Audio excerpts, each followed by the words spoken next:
La preoccupazione è molta su questa situazione, che se ne parla da mesi. Questi dazi sembra il 15%, si parla anche del 30%.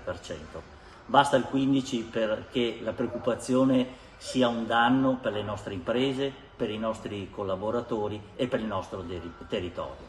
Dobbiamo pensare che l'America è il terzo mercato per il nostro Veneto e per l'Italia, con il 9,2%. È il D-Day dove la D sta per dazi naturalmente e la cosa preoccupa tutte le attività produttive della regione. Il timore è che i danni siano molti per l'economia del territorio.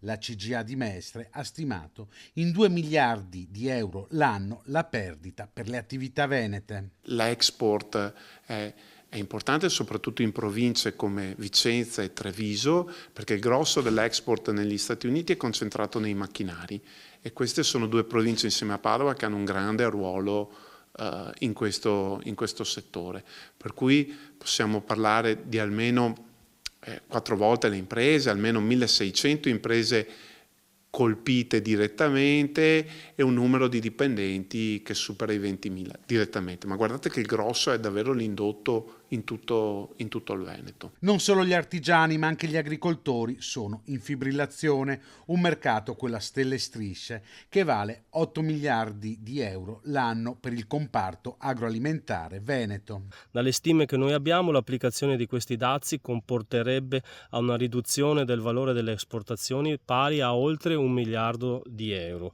Tra questi, uno dei settori maggiormente colpiti sarà quello vitivinicolo. Abbiamo la vendemmia che è a ridosso e alle porte, è una vendemmia di forte preoccupazione. Gli agricoltori inoltre esprimono soddisfazione per il tavolo di crisi aperto al Ministero dell'Agricoltura per togliere i dazi al comparto.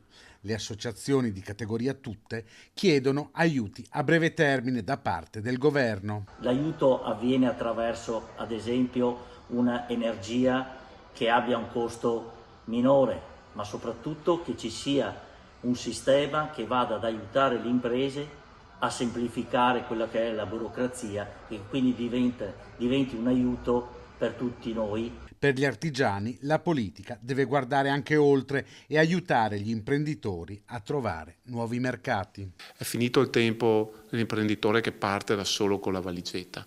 Serve che qualcuno lo accompagni in quel paese e poi l'imprenditore con la valigetta farà il suo lavoro. Però servono strumenti finanziari, serve promozione, serve un accompagnamento del sistema bancario, ma soprattutto delle istituzioni, delle fiere, creando degli